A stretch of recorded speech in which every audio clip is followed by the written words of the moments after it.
Enjoy bros పండగ. దయచేసి subscribe చేయండి ప్లీజ్. ఎవరిని వదిలిపెట్టేది ఉండదు. మీరు అనుకున్న సాధించాలంటే ఒకటే మార్గం, ఎలాగైనా చంపేయండి.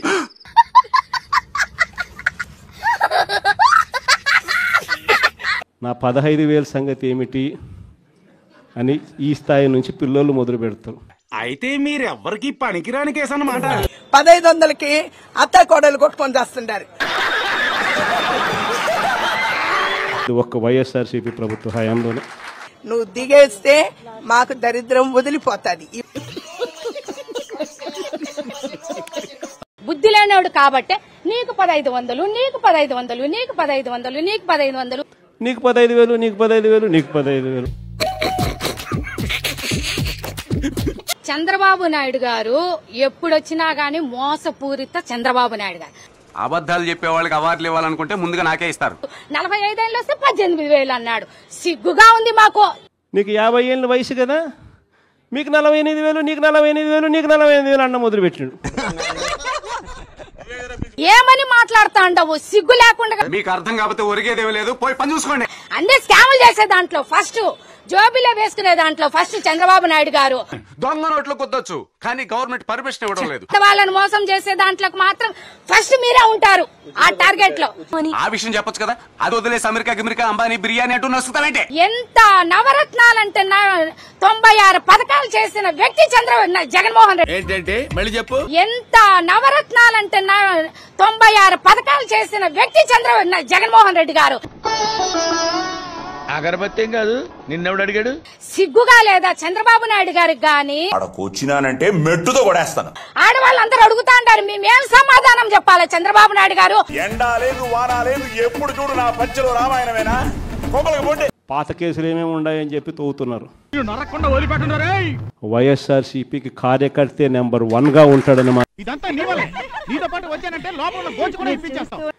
ఎవడెవడైతే మీకు అన్యాయం చేశాడో పర్వాలా, అది వదిలేసి అల్లరి నాయాళ్ళ చిల్లర వేషాలేంటి? అన్యాయం చెయ్యండి, చేయించుకుంటాం, కడుపు చేసేద్దామని. అదేగా నీ ప్లాన్? టైం మీది, కానియండి, కొట్టండి అని చెప్పి చెప్పాలి. ఆడు ఎవడు ఏం చేస్తా ఉన్నాడో పేరు రాసుకోండి. చెత్తనాయాళ్ళారా, దరిద్రమైన ఐడియాలు వస్తాయంటారా మీ ఎదరికి? రెడ్ బుక్ అని నేను చెప్పను కానీ పేరైతే రాసుకోండి. మీరు ఏ బుక్ లో రాసుకున్నా పర్వాలా. ఊరి మీ అమ్మ కడుపులు మాడ. పేరైతే మీరు రాసుకోండి. దాని తర్వాత మాత్రం రే ముద్దునాయాళ్ళారా, అన్యాయం చేసినోనికి సినిమా మాత్రం మనం చూపిస్తామని చెప్తాను. రే సీసాతో యాసిడ్ తీసుకొచ్చి ఎవరికి తెలియకుండా వీడి కళ్ళల్లో పోసేయండి రా. ఒక కేసులో బెయిల్ వస్తుంది, బెయిల్ వచ్చిన వెంటనే ఇంకొక కేసు.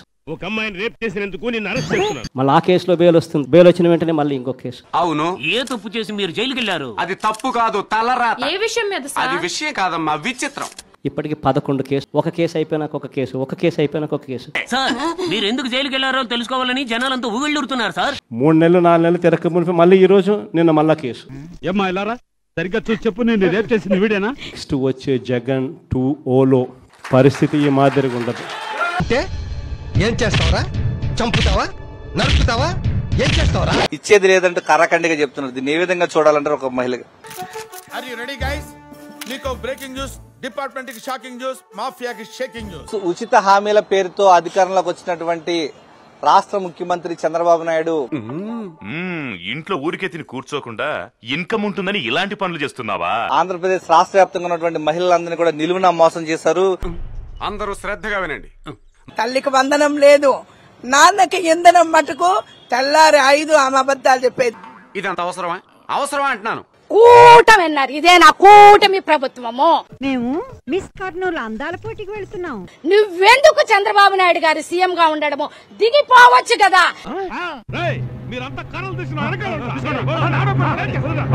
ఈ రోజు రెడ్ బుక్ రాజ్యాంగం నడుస్తా ఉంది. ఇంతవరకు ఎప్పుడు హిస్టరీలో ఇటువంటి కార్యక్రమాలు ఎప్పుడు జరగల. ఆడవాళ్ళలో ఇంకా అబద్ధాలు చెప్తాడు చంద్రబాబు నాయుడు. అంత వరస్ట్ ఎవరు ఉండరు. ఎంత బరి తెగించినారు చంద్రబాబు నాయుడు గారు. ఆ మనిషి రిటైర్డ్ అయి ఉన్నా కూడా లాక్కొని వస్తా. రే నువ్వు చెప్పేది వినడానికి బాగానే ఉందిరా. ఒక్కొక్కడికి మాత్రం సినిమా మాత్రం ఎలా చూపించానో అలా చూపిస్తాను. ఆ బాధ ఎలాంటి బాధ అంటే చెప్పలేం. నేను అసహించబడ్డాను, అవమానపడ్డాను, వేధించబడ్డాను, వేదన పడ్డాను, దుఃఖపడ్డాను, రోడ్డును పడ్డాను, కష్టపడ్డాను, నష్టపడ్డాను. మిమ్మల్ని తన్నే పరిస్థితిలోకి ఈ వ్యవస్థ తయారవుతుంది. సూపర్ అన్నయ్య, సూపర్. రాబోయే రోజుల్లో గట్టిగా పోరాటం చేద్దాం. ఒక్కొక్కరికి 3 కోట్లు తగ్గకుండా లెక్కేసి డబ్బులు ఇవ్వనండి. దాని తర్వాత మాత్రం వచ్చేది మన ప్రభుత్వమే. అంటే ఏముంటది, మొత్తం లాగేశారు కదా, ఏమీ లేదు అక్కడ. ఎక్కడి పోయింది నీ హామీలో? ఎవరు నువ్వు? అబద్ధాల చంద్రబాబు నాయుడు. కష్టపడి పని చేయొచ్చు, కానీ దేవుడు నాకు అదృష్టాన్ని ఇవ్వలేదు. జగనన్న ప్రభుత్వాన్ని అడుగుతా ఉండారు ఇప్పుడు ప్రతి. అయ్యో, నేను ఇంట్రడ్యూస్ చేస్తానమ్మా, నేను ఇంట్రడ్యూస్ చేస్తాను. 6 పథకాలు ప్రవేశపెట్టినారు. హిందీలో, ఇంగ్లీష్ లో, తెలుగులో, తమిళ్లో, కన్నడలో. ఆపు, దేనికైనా ఓ లిమిట్ ఉండాలి. నువ్వు ఇచ్చేదిలే, వీళ్ళు చచ్చేదిలే. అలాంటప్పుడు మీరు చెక్ మన చెవులు మూసుకోవాలి. కానీ ఇవాళ ఒకటే చెప్తా ఉన్నా, ఆయనకు అస్సలు బుద్ధి లేదు. ఆ మనిషి దేశం ఇరిచిపెట్టిపోయినా లాక్కొని వస్తా. నా ముఖం చూస్తే నీకు ఎలా ఉంది? అమ్మాయిల పోకర్లా కనిపిస్తున్నాను నేను? రైతు అని చెప్పి ఎప్పుడైతే చూశాడో నీకు 26,000, నీకు 26,000, నీకు 26,000 అన్న మొదలుపెట్టి నీకు 36,000, నీకు 36,000, నీకు 36,000 సంతోషమా అన్నాడు. మంచి రోజులు ఖచ్చితంగా మనకే వస్తాయి. అరే ఓ పని చేయి, అయితే నువ్వు దెంగే.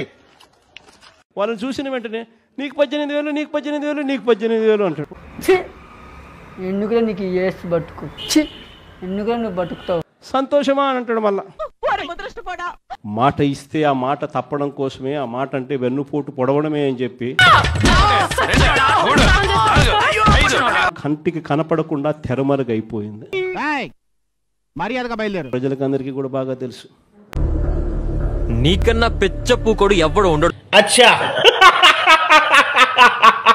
మంత్రులు ఎవరు దీనిపై బయట మాట్లాడొద్దని మీడియా ప్రతినిధులు అడిగినా స్పందించొద్దని ముఖ్యమంత్రి స్పష్టం చేశారు. తప్పు చేసిన వాళ్ళు ఎంతటి వారైనా వదిలే ప్రసక్తి లేదు. మీరంతా ఎక్కడి వరకు వచ్చి లోపల రాకుండా వెళ్ళిపోతున్నారు, మీకేమైనా పిచ్చి పట్టిందా? వ్యక్తిత్వ హననం చేయటంలో మనమే నెంబర్ 1 కదా. మరి ఆ రోజు చెప్పలేదే ఈ మాట, ఎవరు మాట్లాడొద్దండి.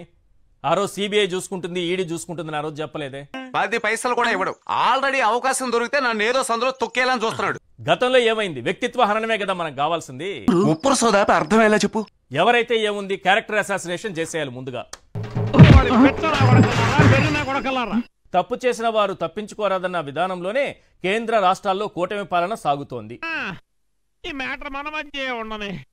స్వతంత్రంగా ఒక పద్ధతి ప్రకారం దర్యాప్తు చేస్తున్నాయి.